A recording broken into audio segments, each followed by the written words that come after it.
Lad os skille i hånden. Og lad den gå op ned.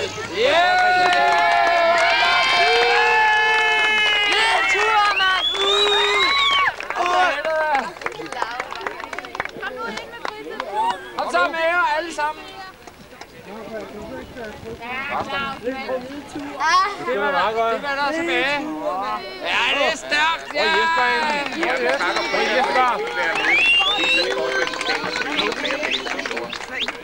Ja, tak. Tak for i dag. Vi må lige have det her. Nå, der er taget. Og du bliver jo skal stå på følgesjætten. Ja, stå på følgesjætten skal du stå på.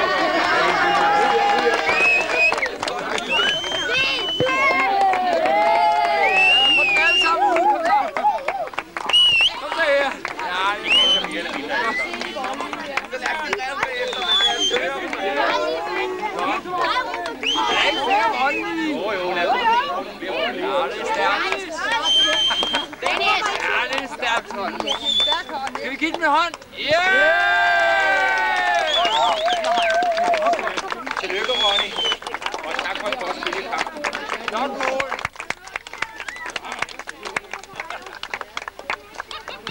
Og det har aldrig det ene på hånden. Hey, hvorhenne? Hallo, hvor er der henne? Krabbe! Det var ikke noget. Måske man laver aftensmad. Aha, du. Det er godt god sylte. Og tak til de voldelige. Det er skønt at se sådan et spil. Nej. Og til slut siger jeg så kan jeg tage den, Claus. Hvem var det, der vandt i dag?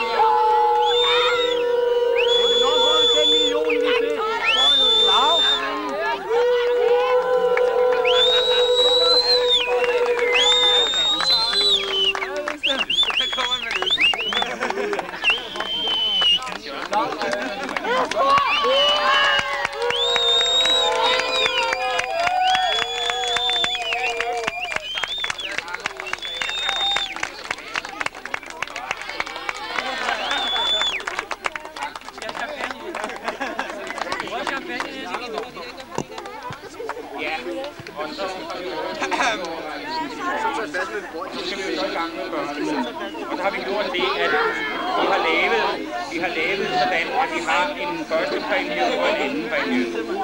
Og første præmien, det er en vandrepokal. Det vil sige, at man har gået til at eje et år, og når der er gået et år, så skal den udskiftes med en med til venstre. Hvorfor skal vi ikke have lån? Så det er i orden. Og så skal alle drikke af. Vi snakker også om kære.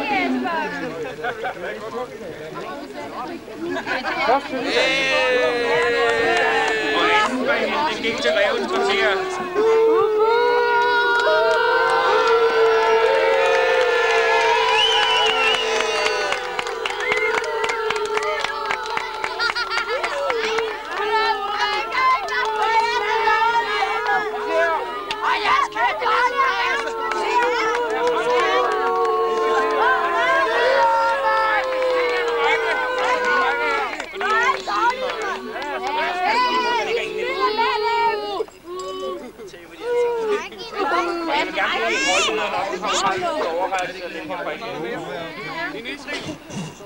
Jeg skal have den!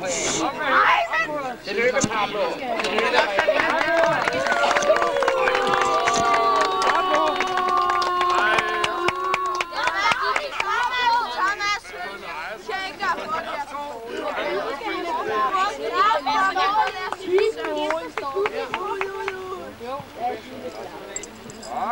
En lille bitte fedt. Det skal hjælpe.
vandt vandrepokalen, eller britisk klub, der vandt vandrepokalen på Norge. Der skal omgang!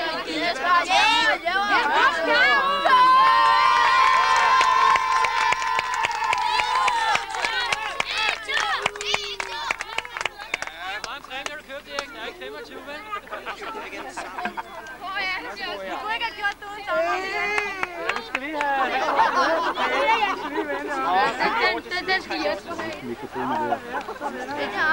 Der er ingen lyd nok på. Bare giv den til Jesper. Pablo!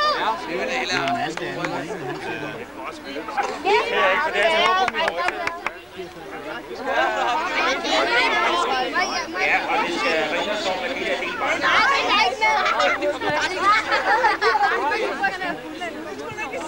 Jeg var også af, hvorfor ikke?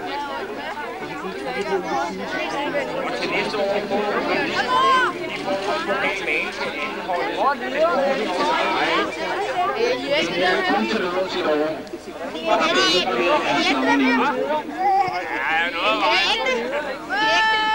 Ej, det er for dårligt. 2 gange æggene, mand. Til Jens.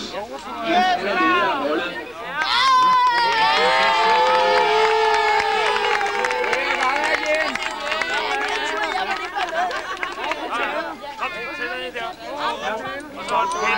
Ja, lad os få vandrepokalen op i luften her.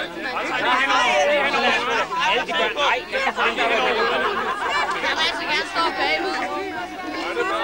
Og her står så tilbage de børn, der har været med til at vinde den her pokal. Jeg har ikke engang været med. Kenny, lad nu være. Vent sgu da, mand. Og vi takker for en fin indsats, og de har spillet godt. Jeg var også af!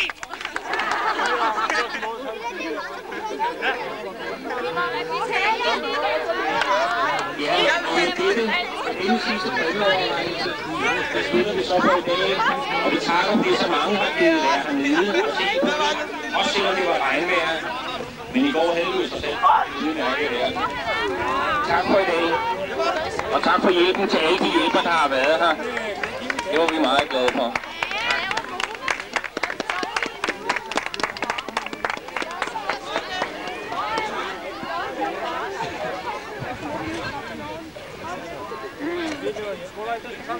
Erik?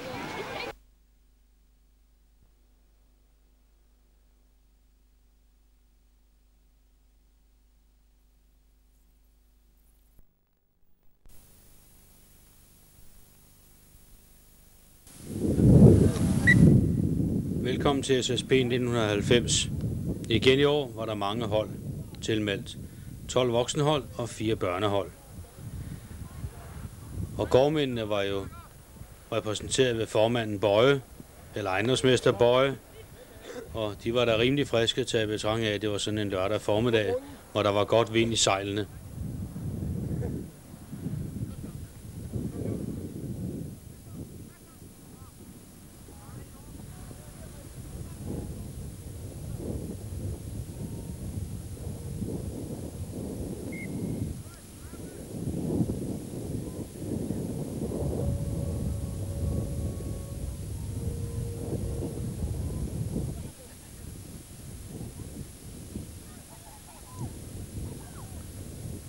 Ja, som vi kan se her, så kan fodbold jo være en farlig ting, fordi det er jo ikke altid, at det er amatøragtigt, det forbliver amatøragtigt. Det kan også gå hen og blive lidt professionelt, så det er jo ikke altid, man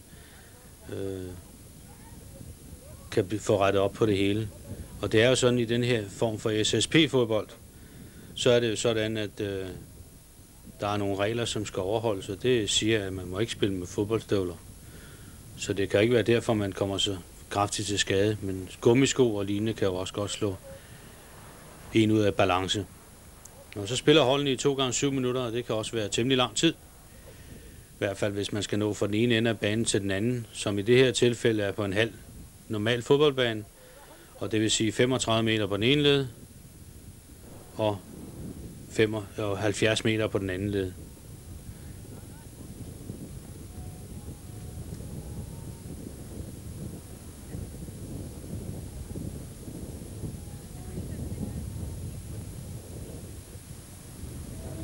de her mange hold, som var tilmeldt, der var jo mange sjove navne. Jeg ved ikke, om det er nogen, man specielt har lavet i anledning.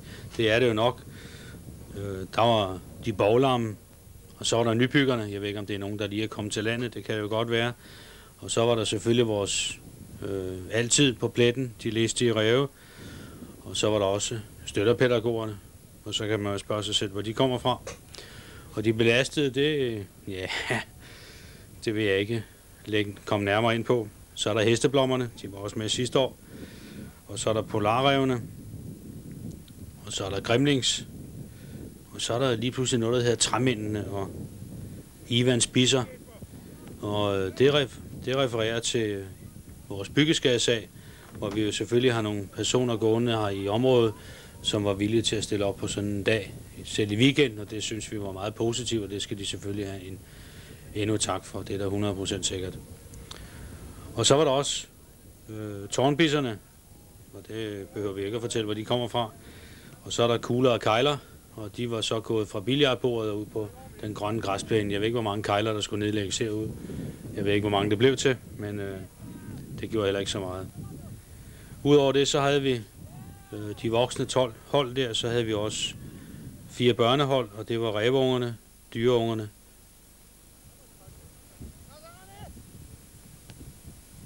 tilløberne og farmungerne.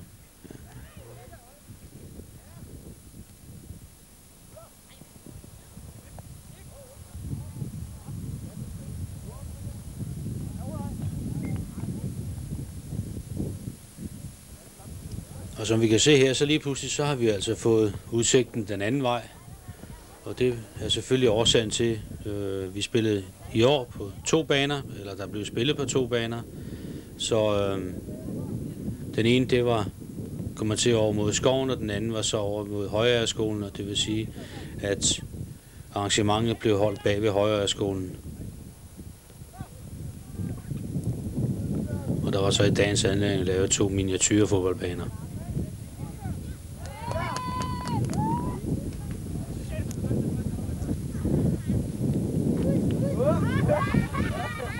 Ja, det er ikke altid nemt at stå på benene, men det gør ikke så meget, hvis man har en stødpude, så falder man lidt nemmere.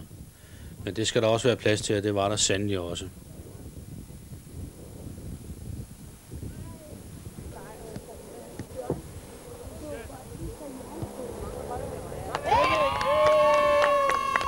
Ja, en gang imellem, så er man jo heldig at få den inden for de her 3 famøse stænger med de røde-hvide farver. Men det er ikke altid lige nemt, fordi det er jo et lille mål, og det er jo sådan, at når man spiller på miniatyrbaner eller små fodboldbaner, så er det ikke tilladt at tage med hænder, så må man kun bruge benene og sådan til dels armene, det der sådan stikker lidt ud fra skuldrene.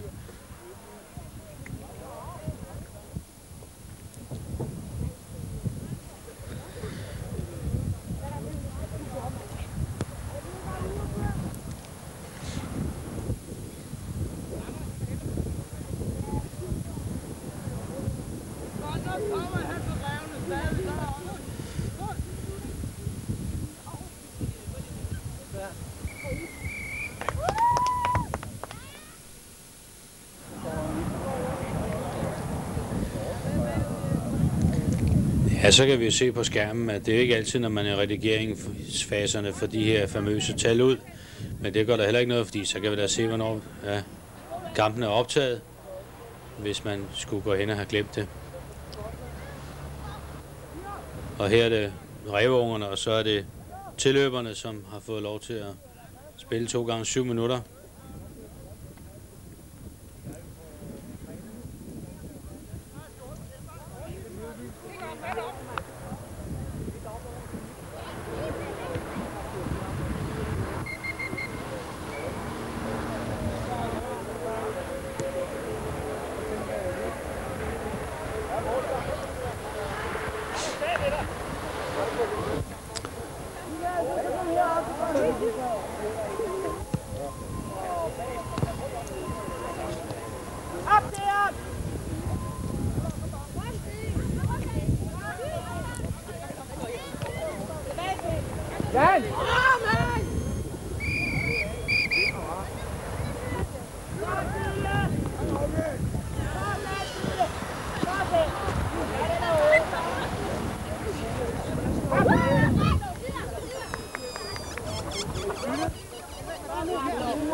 kan sige, det er jo rart at høre tilskuerne, som livligt kommenterer. Og som vi hørte dommeren råbe, så er det sådan i de her miniatyrfodbold, at der skal være en spiller over midten altid. Og ud fra den betragtning, så kan man altså blive udvist i 2 minutter. Men 2 minutter kan også i den forbindelse være utrolig lang tid.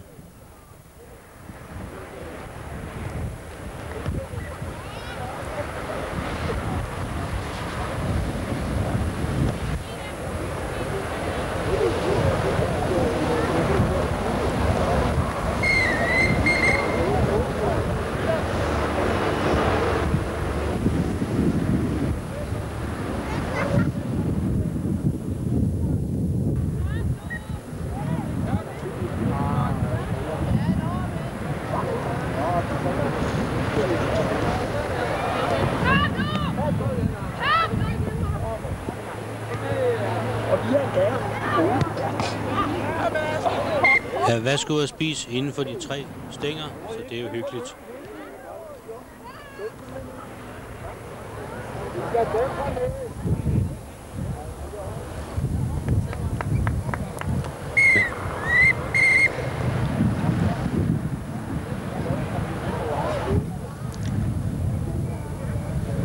Men vi kan sige, at tilløberne der i de grønne trøjer, som de virker også store i forhold til de små polarræve.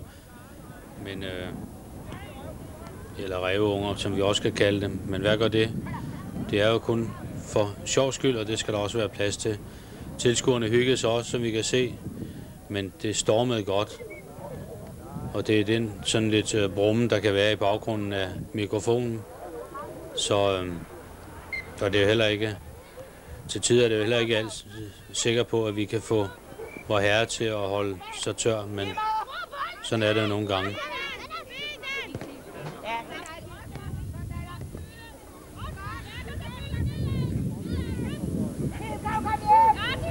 Her har vi igen ræveungerne mod farmerungerne, og der kan vi jo høre direkte, at det jo også til tider kan være træneren, som er med 100%.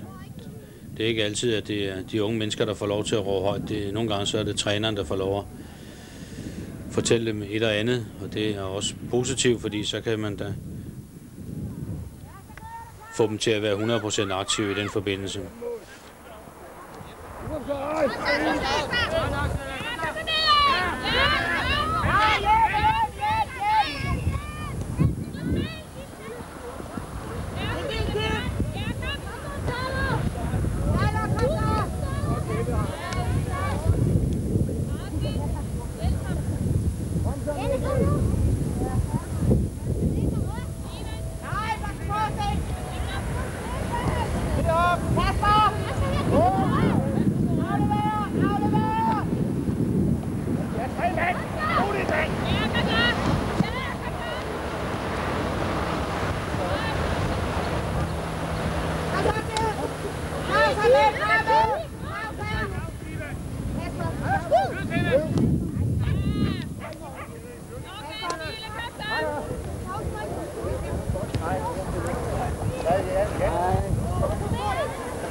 Der var vi heldige en gang til. Eller uheldige, fordi der var en, der blev slagtet en gang til. Og det var en af børneholdene. Og det kan jo gøre vanvittigt ondt, og så er det meget rart nogle gange at kan høre til de heldige og blive båret ud. Men så håber vi selvfølgelig ikke, det er noget slemt, og det var det absolut ikke.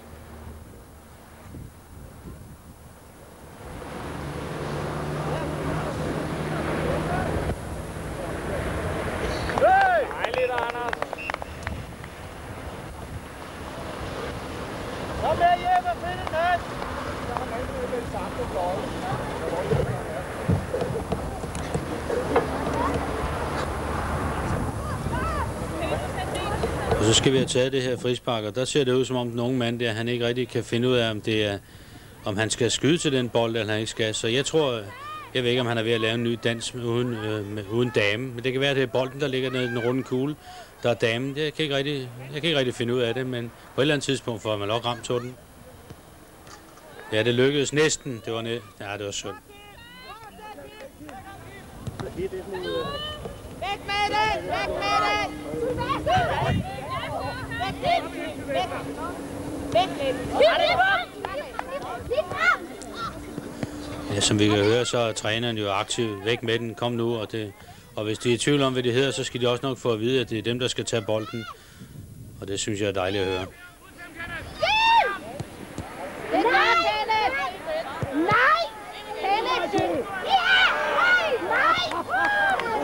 Ja, hvad er det, man siger? Hvor heldig eller uheldig kan man være? Det kommer ind på, hvilken ende man står i.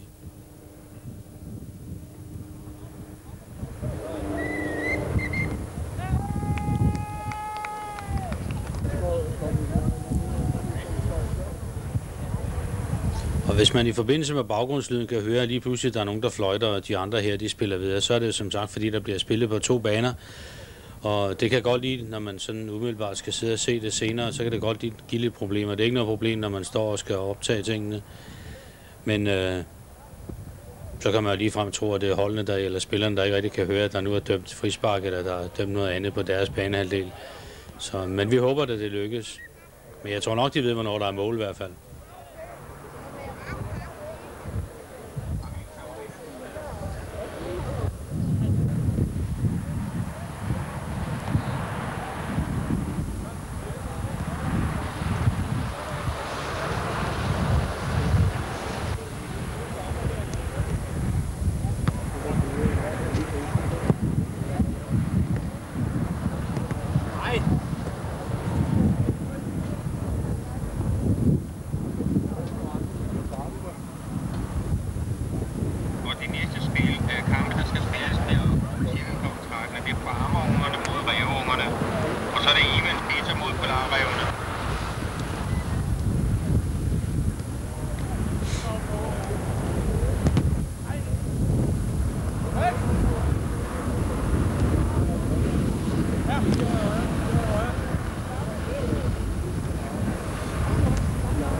Og som vi lige kunne høre stævnets speaker, eller arrangementets speaker, Erik Røber sagde, så nævnte han de næste hold, der kunne spille.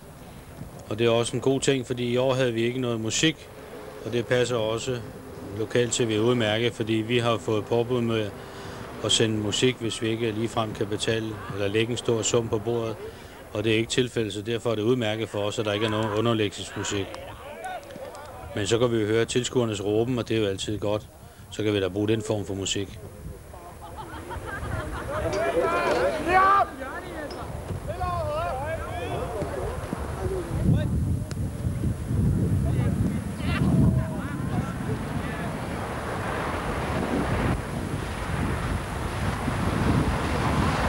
Ja, der er jo nogen, der kan trylle med sådan en lille kugle der.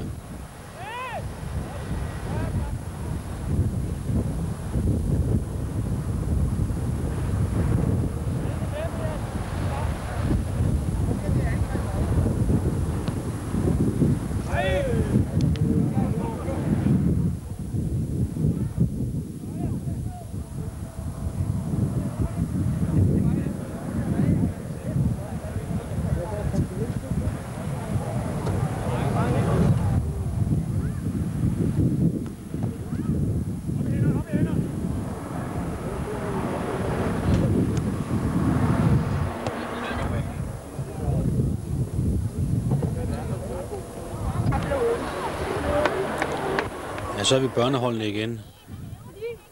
Og her kan vi høre, at det er svært for dommerne at holde rede på, hvor mange spillere, der skal være på banen. Det er rigtig langt nu. Ja, nu er der det rigtige antal spillere, så må vi godt spille, ja. Godt sten på til! Godt sten på til! Klar, så kører du! Jeg tror, man skulle løbe. Jeg tror ikke, man skulle køre, men det kan da godt være på et senere tidspunkt, vi skulle køre.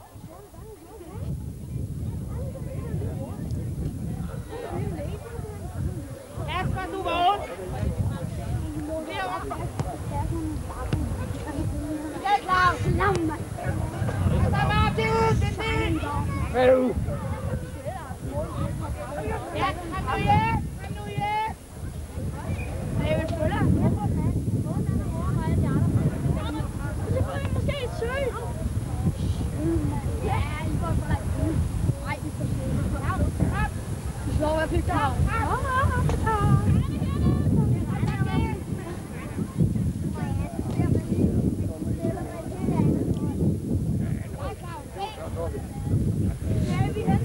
Ja, her kan man jo høre i kulisserne, at de unge mennesker allerede går og funderer lidt over, hvem det er, der får guld, og hvem det er, der får sølv, og hvem der får bronze. Og det er spændende at se. Det her, det er lørdagens kampe, men der er også en søndag, der er også et opsamlingsheat, der skal spilles, så det bliver da spændende at se, hvem det er, der løber af med de forskellige medaljer.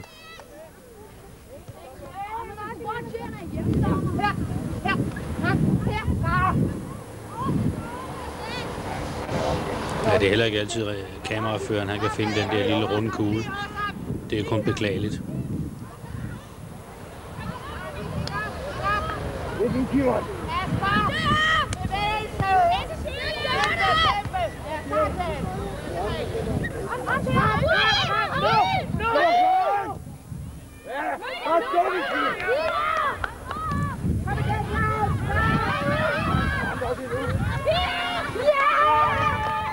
Det er alle gode gange 2, og til sidst så lykkedes det. Det er dejligt at se.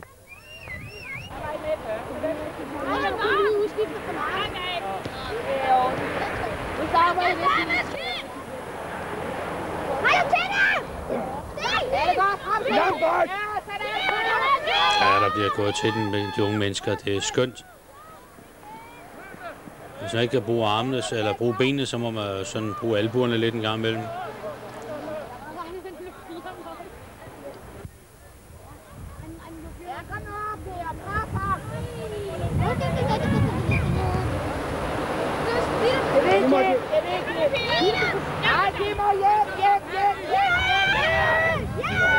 Ja, så går de alle sammen hjem igen. Ja, det er hjemme på egen banehalvdel for at hjælpe, og det er der ikke noget at sige til. Der er mange af de røde på banen lige pludselig. Og de røde, det er ræveungerne. Ja, så er kameraføreren igen glemt, hvor bolden er henne. Men i gang med, så er han jo nok heldig at finde den.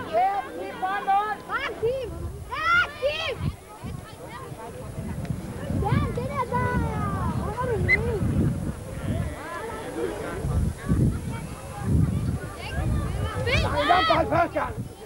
Kom Martin. Martin, Heppe. Kom nu. Ja, kom nu. Stop. Ja, så er jeg frem. Ja, det er godt. Det er hurtigt. Hurtigt. Kom nu, Gensler. Løb den. Ja, så nemt kan det gøres. Sådan er det i redigeringen, når man bagefter sidder og skal klippe tingene sammen. Så kan man lige pludselig få alle spillerne væk fra banen. Sådan er det. Og som vi nu kan høre, så er der et eller andet, der sådan larmer på taget. Og det er kameraføreren, der står med en paraply, fordi lige pludselig så stod himmel og jord i et. Og det kan vi se her, og det var ikke særlig charmerende, hverken for spillere, tilskuere, og tilskuerne skulle nok sørge for at komme i dækning. Så er det lidt sværere, når man står på toppen af en søjle, hvor man skal stå og optage kampene. Paraplyen, som skulle dække kameraet, kom også lidt i vejen. Så derfor så må vi vist nok hellere køre det, vi kalder i sort.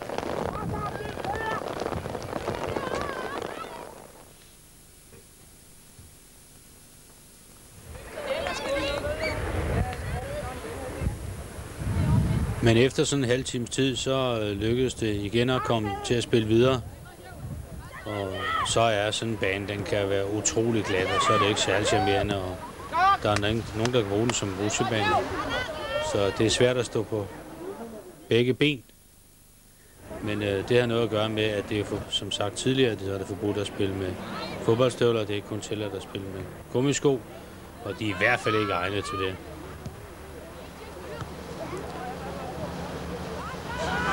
Men selv efter det har væltet ned i regnen, så synes jeg, der blev leveret virkelig godt spil. Der blev lavet nogle fine ting.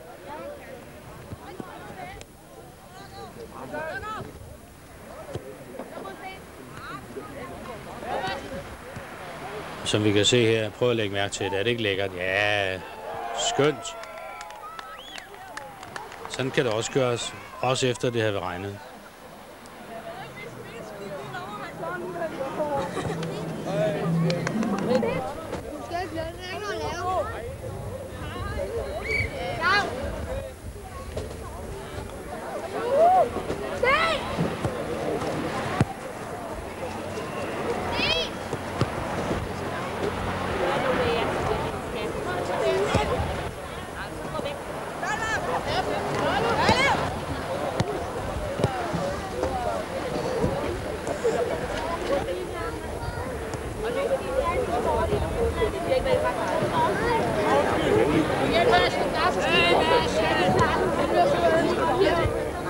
blandt de regler, man så havde valgt her til SSP-fodbold 1990, så havde man også skrevet, at dommerens bedømmelse ikke kunne diskuteres. Men alligevel så var der grund til nogle gange, at både tilskuere og selvfølgelig også spillere var uenige med dommerne. Men det skal der også være plads til, selvom det nogle gange kan gå lidt hårdt til. Det kan være, fordi den dommer her, han har taget hat på. Det kan være, at han ikke vil være udsat for overgreb.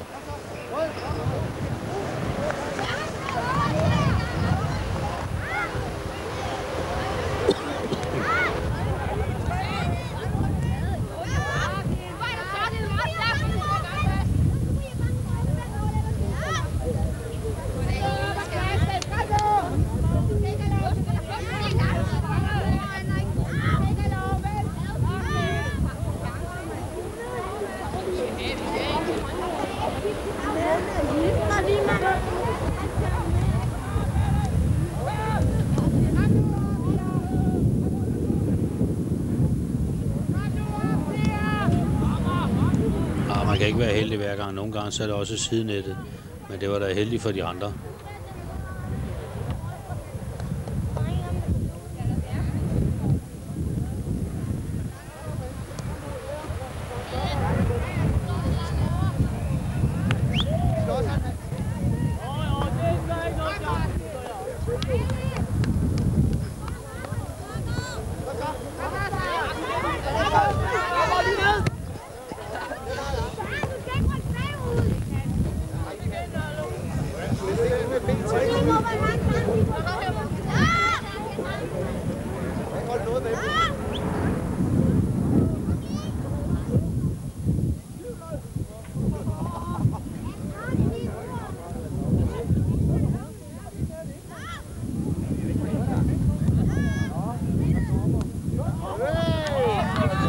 Man får sådan en lille rund kugle serveret på et sølvfad, ja, så er det umuligt, eller det var det altså ikke alligevel, så kan man gå og ramme ved siden af.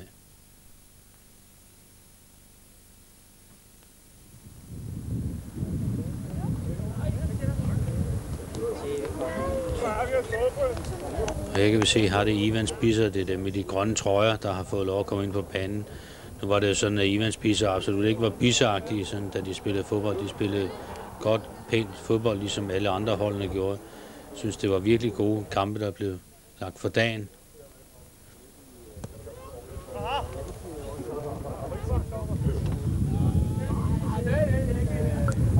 Og i den forbindelse, så er sådan en bane på 35 meter i bredden, altså ikke særlig stor, så det er svært at styre den der lille runde kugle, at den ikke skal rende udenfor hele tiden.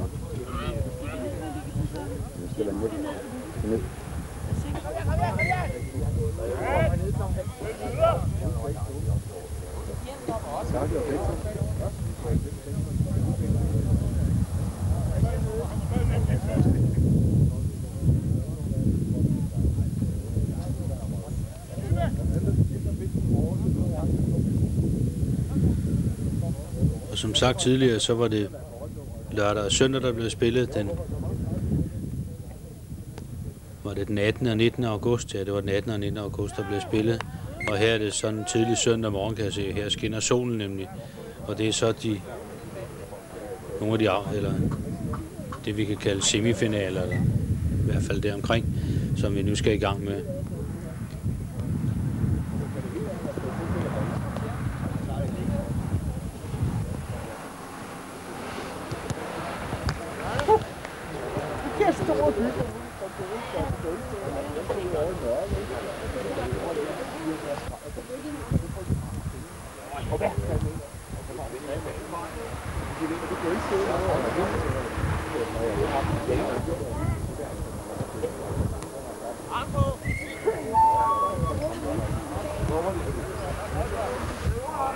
De kommer på cykel.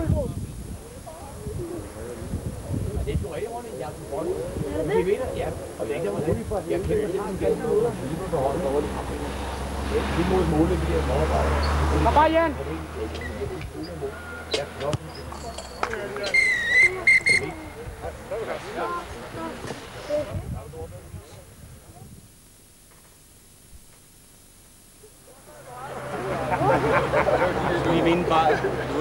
Det var ikke få kampe, der blev afviklet. Der blev afviklet 36 kampe om lørdagen, og det er jo også mange.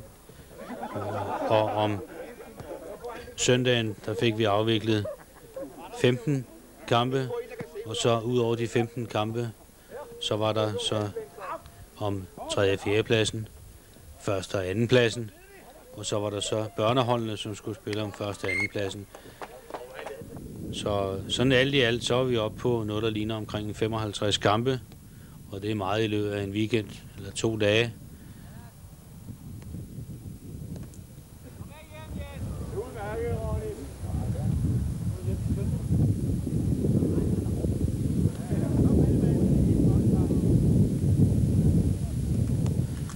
Så vi håber da også i den forbindelse, at lige så mange hold stiller op til næste år, så vi kan få et virkelig godt SSP-hold, eller SSP-afvikling til næste år, og det vil sige 1991. Men lad os nu se, hvad tiden bringer.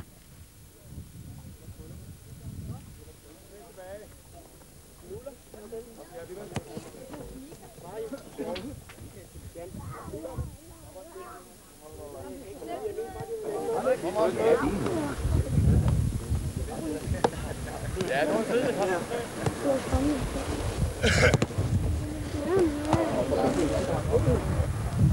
Du må bare stå på benene. Rigtig, Anders, bare efter. Louis, bolden er herovre, Louis.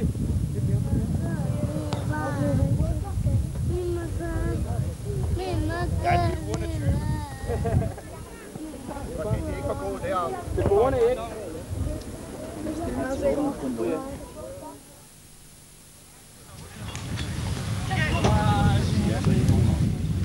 Ja, søndagen viste sig fra den lidt pænere side, der var det da godt være hele dagen. Så der var der også tid til at få en lille kop øl og slappe lidt af, både for spillere og for tilskuere. Indimellem de der mange kampe, som blev afviklet.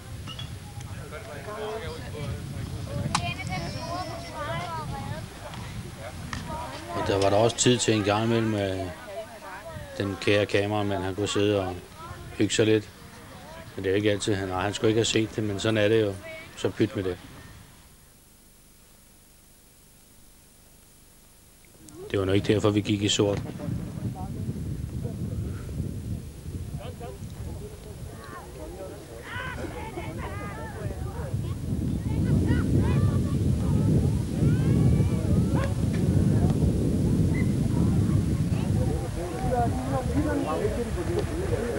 Og her kunne man spørge sig selv. Jeg troede, det var forbudt for de voksne, og målmanden måtte tage med hænder, men det var ikke sikkert, at dommeren han så det. Jeg skal nok lade være med at sladre.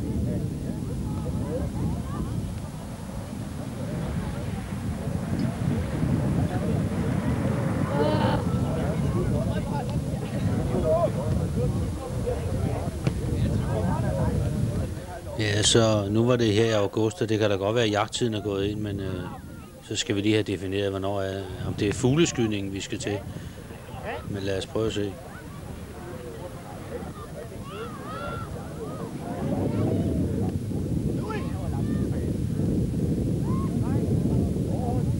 Det kan være, at vores ven Louis der, han kan skyde lidt flere fugle.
kan du sagtens følge med.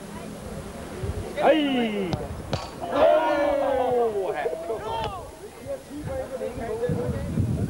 Det er altid rart at høre, at tilskuerne de næsten er bedre til at spille fodbold end spillerne inde på banen. Det kan være, at det var nogle af dem, som også var aktive. Der var også nogen, der var lidt mindre aktive. Og deres kommentarer var selvfølgelig også velkommen.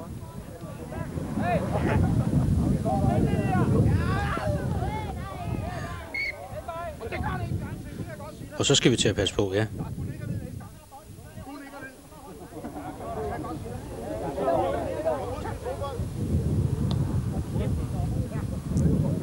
Og som jeg sagde tidligere, så kan dommerens bedømmelse altså ikke diskuteres, men det blev den altså på den anden side af sidelinjen.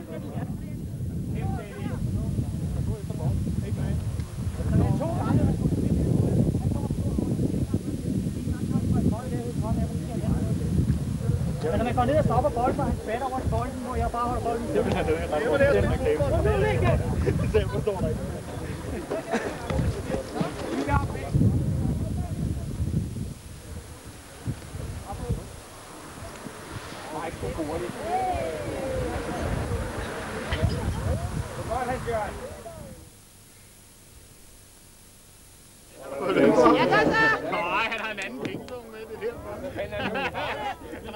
Men heldigvis i SSP-fodbold, så endte det der i fordragelighed. Der var ikke nogen, der kom op og toppe sådan direkte voldeligt. Det blev nede på grønsværen med den lille runde kugle, hvor der er en god rund i. Og der var der også, som vi kan se, bannere til at vise sin sympati med de hold, som spillede på de pågældende tidspunkter.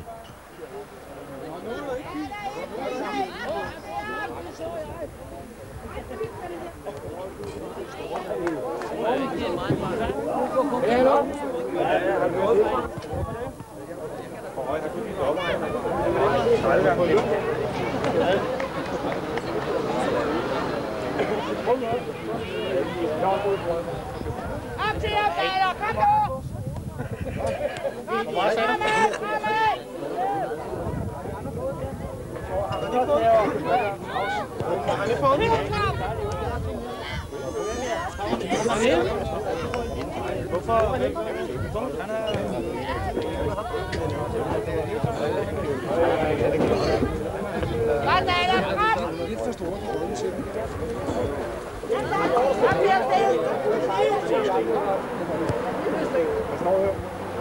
Erik.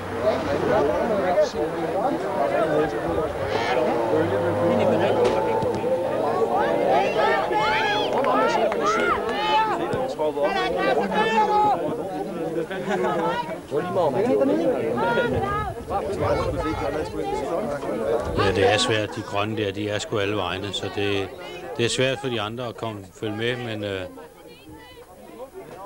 de må også til tider bide i græsset.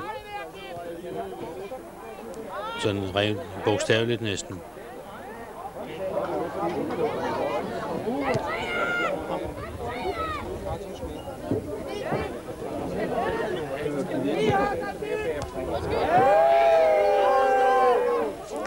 Ufine metoder, det er der også, det kan vi høre. Og når man i den ene kamp kan lave et meget smukt saksespark i mål, så skal man lade være med at bruge hænderne til afbenyttelse. Så kan man altså blive vist ud i 2 minutter.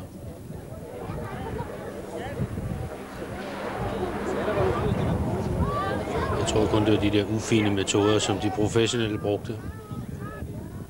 Men det kan være, at der er en kommende professionel fodboldspiller her, det ved vi ikke. Men som sagt tidligere, så bliver SSP vitterlig en god weekend for mange mennesker, både voksne og børn.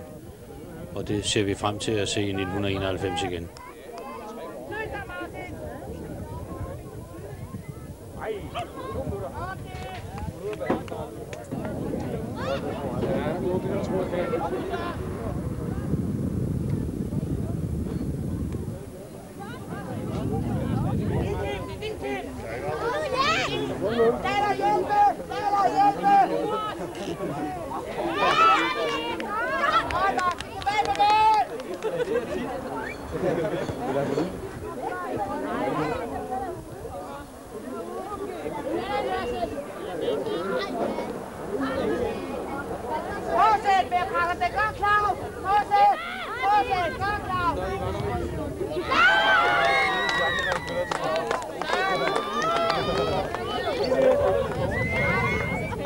Ja, det er lækkert.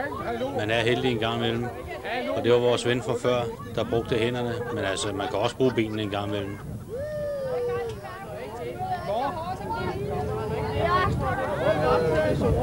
Og så tager man på skulderen, og så... Nej, det var sgu ham. Det er Kasper! Nej, det var Skarnes. Du tog pænt. De gjorde bare, ikke? Han tog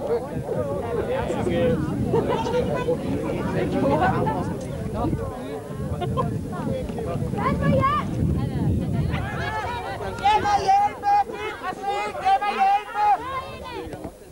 Den her kamp, vi har fulgt de sidste par minutter, er mellem tilløberne og farmerne, som spillede om første og anden pladsen.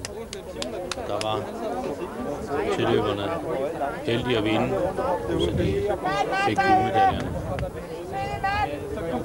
Men herom lidt senere.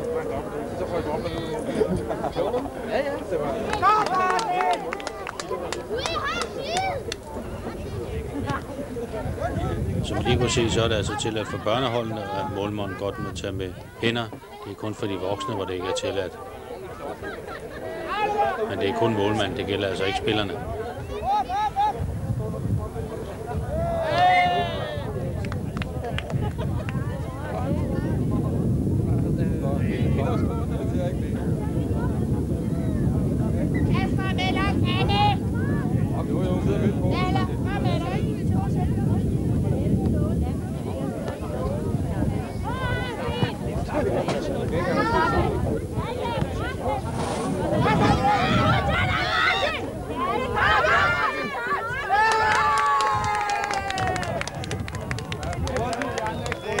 Til hjørnespark. Det er da også værd at tage med. Det kan jo være, at det måske bliver til et målspark senere.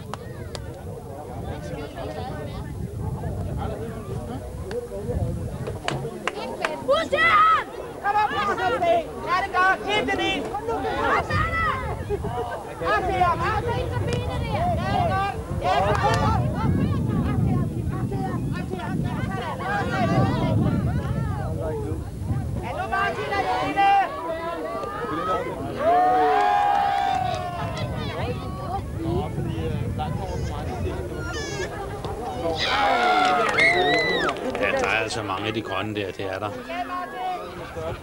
Det ser ud som om, der er mange i hvert fald. Og de fik som sagt også guldmedaljerne.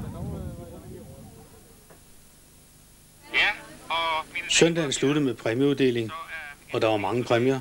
Det skulle der også være. Der skulle både være til hold og til hjælpere. Vi har jo fået nogle præmier, og først og fremmest så vil jeg sige tak til de hjælpere, der har hjulpet. Jeg har gjort det, og at vi giver holdlederne en flaske rødvin hver. Skal vi klare lidt af det? Her er det holdlederne, som får lidt til ganen. Og det er jo også klart, at de har været med til at trække et af de store læs.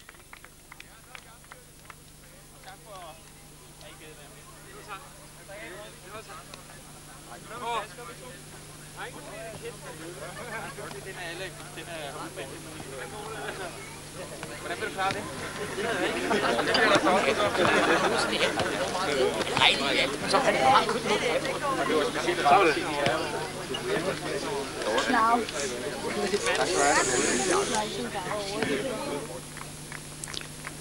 Dommerne skulle også honoreres. Lampen var måske for, at de bedre kunne dømme, hvem ved. Og flaskerne, ja, det var der jo delte mening om.